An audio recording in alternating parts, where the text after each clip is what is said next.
e eu estou recebendo aqui o nosso primeiro convidado dessa sequência de entrevistas e de bate-papo sobre assuntos que te interessam, assuntos que são de seu interesse, que é no quadro Pense Aí.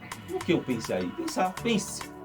Que a gente às vezes vai só no automático e ouve coisas e vai. Por exemplo, o tema de hoje, indulto.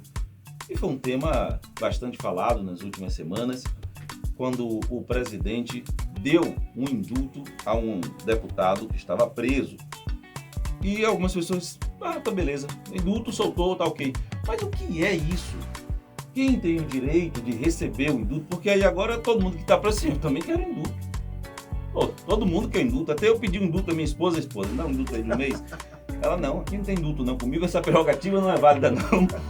Então, o que é indulto? A gente vai falar sobre isso. E se você não está por dentro do que se trata, deixa eu só fazer um resumo para você. O deputado Daniel Silveira, que estava preso, ele recebeu um indulto do presidente. Estava preso por decisão do Supremo, o STF, que nada mais é do que um grupo de juízes que decide o que os outros juízes decidiram. Pronto. Fulano decidiu, decidiu. Não, chegou aqui, agora eu decido. Não, isso aí está certo, isso aí está errado, eu mantenho ou não mantenho. De modo bem resumido. Então, o assunto do caso Daniel Silveira ganhou repercussão nacional e internacional também. E algumas perguntas ficaram. Daniel Silveira é vítima ou réu? Ele é vítima do Supremo ou ele é um réu, ele é um criminoso?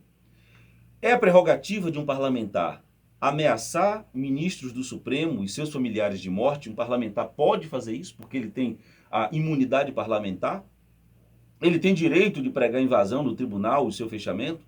Até onde vai essa imunidade parlamentar tão defendida por ideologias pró-governo? Isso não só desse governo agora, que fique claro, sempre foi assim. Do governo anterior, desse, e será? Não, quando é para nós, não. Não. Para os outros, sim, mete pau, mas para a gente, não, para a gente não. Ameaças, falas que incitem a sociedade a provocar atos de violência contra determinado segmento. Isso é liberdade de expressão ou isso é crime? E a gente vai falar sobre esses assuntos com o Everardo Lima Ramos Júnior, um amigo querido, advogado, professor de Direito Penal e Eleitoral e mestre em História que está aqui conosco hoje. O que é indulto? O que é isso? Ciro, veja bem, a Constituição de 1988, ela veio se preocupando, né, muito em defender o interesse do cidadão. Por quê? Porque durante um longo período anterior a 1988, a gente viveu um período de ditadura e o direito do cidadão foi violado, né, em várias vertentes, em vários sentidos, em vários momentos, por diversos cidadãos. Então, o que, que acontece?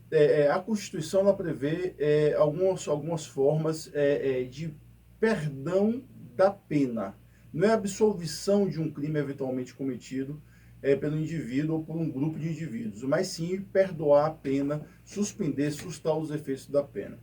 Então, nesse caso aí do perdão judicial, ele é previsto também na Constituição. A anistia, graça, indulto e perdão judicial são previstos na Constituição de 88. Eu queria que você defina rapidamente o que é cada uma dessas coisas. Exatamente. A anistia e a graça, né, são diferentes basicamente porque a anistia ela vai atingir um grupo de pessoas. Já a graça é um perdão dirigido a determinada pessoa. No caso de Daniel Silveira, ela é diferente da anistia porque foi dirigido diretamente para o caso Daniel Silveira, né? A graça, desculpa, foi dirigida direto a Daniel Silveira. E a anistia, por exemplo, é concedida a um grupo de pessoas, aos militares que, à época do regime militar, foram condenados à prática da tortura. Então você vai anistiar todo esse grupo. Já a graça não, a graça é para aquele indivíduo. Então esse perdão judicial concedido pelo presidente da República agora foi para Daniel Silveira. Então não foi anistia, foi uma graça. Então a graça e indulto é a mesma coisa? A graça vai diferir também do indulto em função também do indulto ser uma espécie de perdão para um coletivo e não para o indivíduo. A graça é para o indivíduo. Neste caso, então, está errado chamar que foi o indulto que foi dado a Daniel Silveira, como toda a imprensa está chamando? Já que o indulto foi específico E no caso foi a graça, ele foi Foi uma agraciado. graça, foi uma graça. Já Né? que a graça para um grupo... Tecnicamente, não está errado no sentido seguinte, é aquela velha história, né, do conteúdo do continente, né, da espécie e gênero, né? Então, a espécie de perdão dada a Daniel Silveira foi uma graça. Ele foi agraciado, né, com essa prerrogativa presidencial, com esse perdão de sua pena. Então, não está errado você falar no indulto, né, mas o tecnicamente, precisamente correto é uma graça. E quem é que pode dar esse indulto? Qualquer juiz pode dar? Dois pontos. Quem pode dar e quem tem direito de receber. Exatamente. Qualquer juiz, por exemplo, um estuprador, um cara que, um assassino, um traficante, tem direito. Ô presidente, me libera aí, rapaz. Ele tem esse direito, isso faz parte do direito dele. E quem é que pode dar? Um juiz federal, só o presidente, um senador, deputado? Como é que funciona isso, doutor? Olha só, o que acontece é o seguinte, Ciro. A prerrogativa constitucional de processar e julgar, né, o indivíduo é do Poder Judiciário. Né? A gente sabe que tem aí a independência dos seus poderes, judiciário, legislativo e executivo. Quem tem a prerrogativa de processar, julgar, e nesse caso aí do Daniel Silveira, de condenar, é o judiciário, e isso aconteceu pelo STF. Ele foi julgado diretamente pelo STF em função da prerrogativa dele, do foro, né? Prerrogativa de foro em função de ser parlamentar federal. Então, olha só o que acontece. Nesse caso, só quem pode dar anistia, graça ou indulto é o presidente da República, porque é uma prerrogativa constitucional. Né? O que é prerrogativa? É um exercício de direito, né, conferido a uma pessoa na Constituição ou na lei. Então ele tem essa prerrogativa, que é diferente de privilégio. Né? Privilégio é um abuso de poder. Prerrogativa é exercício de um poder por determinada autoridade. Então a Constituição dá essa prerrogativa apenas ao presidente da República, né? Que vai usar do seu poder discricionário, ou seja, ele não precisa dar grandes fundamentos a essa decisão. Ele vai usar do seu poder de conveniência e oportunidade, né? Isso aí, conveniência não é algo pejorativo, mas sim algo da lei. Ele vai usar a sua conveniência e oportunidade, vai dizer assim, eu acho que é conveniente nesse momento conceder esse perdão judicial, né? E oportuno também, nesse momento, conceder esse perdão judicial. Então, nesse caso, apenas o presidente da República pode fazer isso. Mas, como qualquer direito, né, essa prerrogativa, ela não é ampla e restrita. A própria Constituição fala que a anistia, graça ou indulto, o perdão judicial, né, ela é proibida, né, para o que a gente chama dos restes e o crime hediondo. Reste é proibido para aqueles que praticaram crime de terrorismo, de tráfico de drogas e de tortura, e para aqueles que também praticaram os crimes considerados crimes hediondos e equiparados. Estupro, sequestro... Estupro, sequestro... Assassinato... o assassinato, no caso, o homicídio qualificado, né? O homicídio simples não é hediondo, né? E tem um rol lá de crimes considerados hediondos. Nesses casos, o presidente da República não pode. Ele não tem essa autoridade para decidir por isso, independente do que ele faz. Independente de quem seja o sujeito, das condições particulares do caso, né? Ele está já objetivamente proibido, vedado. Você pode conceder um perdão judicial. Pronto. É poder discricionário seu, presidente. Pronto. Exceto nos casos da pessoa a ser beneficiada ter cometido crime de terrorismo, né, de tortura, de tráfico de drogas ou um crime hediondo ou equiparado a hediondo. Observe que nesse bate-papo não se está tomando partido se foi certo, se foi errado, se é politicamente certo, se é não é essa a questão.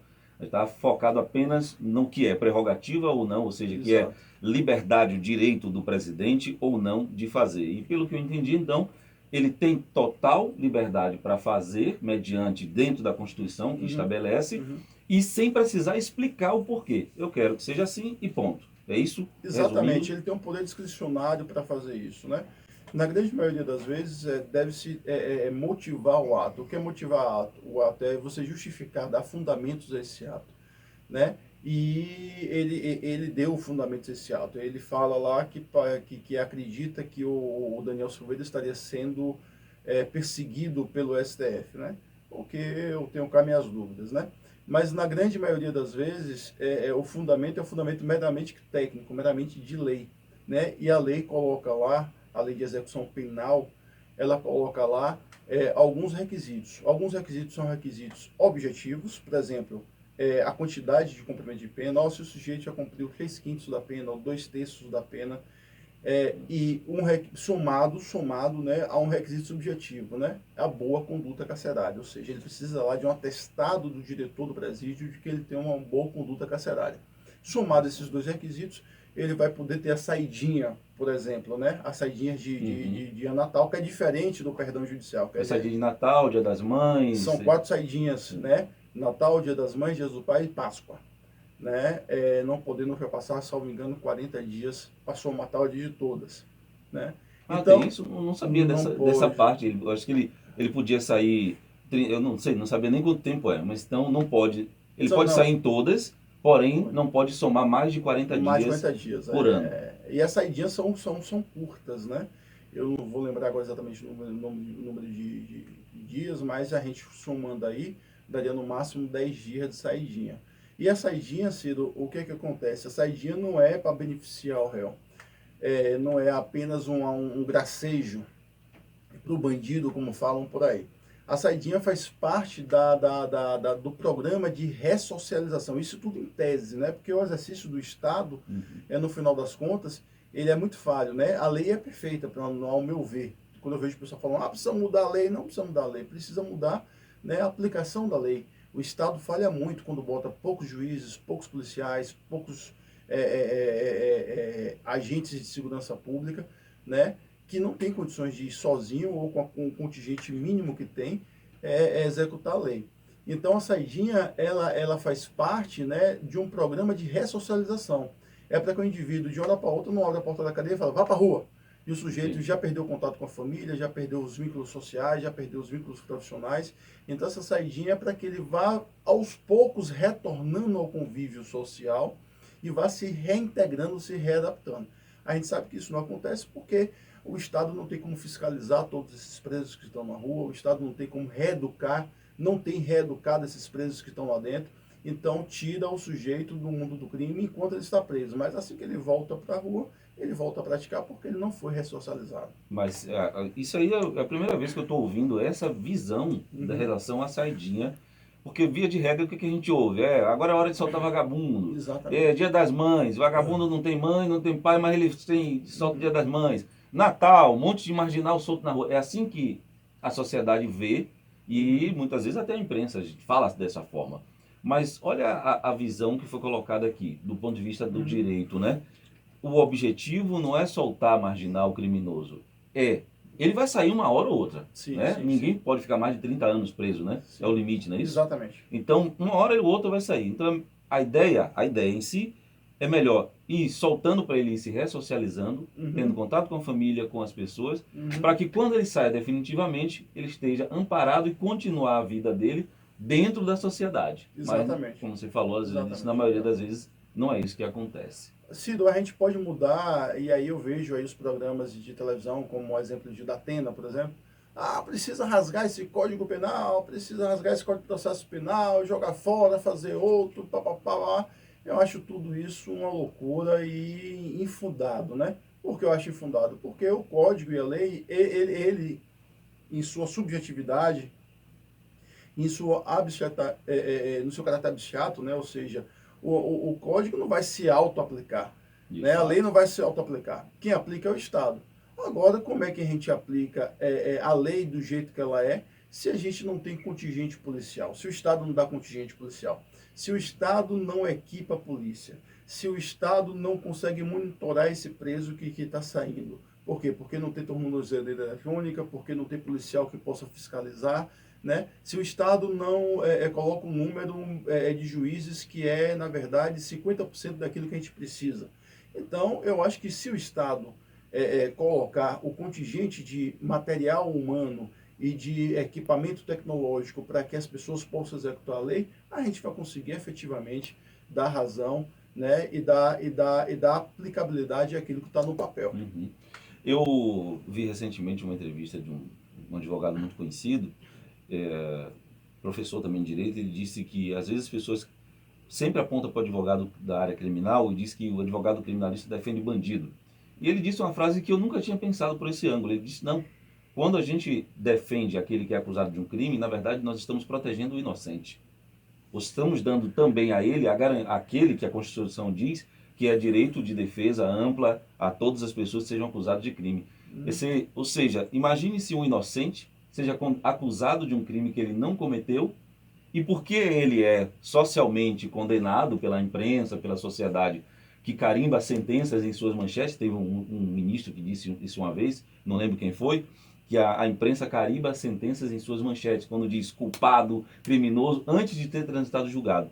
Se não tiver o advogado criminal para defender e para fazer-se punir, né, pedir uma punição de acordo com a lei, ou seja, uma punição justa para aquele, a gente vira bagunça. Literalmente todo mundo vai... Vira Inquisição, né? Santa Inquisição, joga na fogueira. Se você sobreviver, você é inocente. Se você morrer, você é culpado. Eu lembro de uma cena tem um filmezinho que o cara pega, a bruxa, é bruxa. E aí, como era a ideia de saber... Você falou da fogueira, eu lembrei do mar. Ele enrolou a mulher em pedras, amarrou toda, dizendo que ela era bruxa, e jogou ela no mar. E aí o cara pergunta, mas como é que vai saber que ela é bruxa? Bom, se ela morrer, ela não voltar, ela é inocente. Se ela emergir, ela sair e se libertar, ela é bruxa. Aí a gente queima na fogueira. Oh, que julgamento é esse? Que lógica, né? Não tem julgamento, né? Ou seja, é só punição. Exatamente. Então, a importância do advogado, não só da área criminal, mas de todas as áreas, é justamente isso, para garantir esse direito. É a garantia de direitos constitucionais, né? Eu costumo falar o seguinte, já falei até em mesa de reunião de amigos, né? Falar o seguinte, você condena o advogado criminal, que diz que ele deve ser de bandido, até você precisar, né? E um amigo meu, às vezes, se sentia ofendido. Eu falei, não, irmão, não só pratica crime quem é criminoso, não. Às vezes, no arrobo da vida, você pratica o crime, né? Um acidente de trânsito, uma legítima defesa que precisa ser provada por um advogado, você mata o cara porque o cara está dentro da sua casa com uma arma ameaçando sua família e você não vê outra saída a não ser matar o cara. Você precisa de um advogado criminal para provar todas essas circunstâncias. Às vezes, você está dirigindo e comete uma infração de trânsito, essa infração de trânsito acaba causando a morte de alguém, um homicídio culposo. Você precisa provar que você não teve intenção de matar, que foi a modalidade culposa. Às vezes um médico é acusado por negligenciar um atendimento, né? Ele vai precisar provar que ele não negligenciou, porque foi que o hospital não tinha recursos, ou então que a morte ali era um final inevitável, né? Às vezes o sujeito sonega um imposto, né? E aí o sujeito vai precisar provar que ele sonegou o imposto, cometeu uma infração administrativa e não um crime, uma infração penal. Mas as pessoas têm a mania de achar que o advogado criminalista ele defende aquele que estupra, só defende aquele que estupra, que é aquele que dá uma coronhada na cabeça do outro e tudo mais.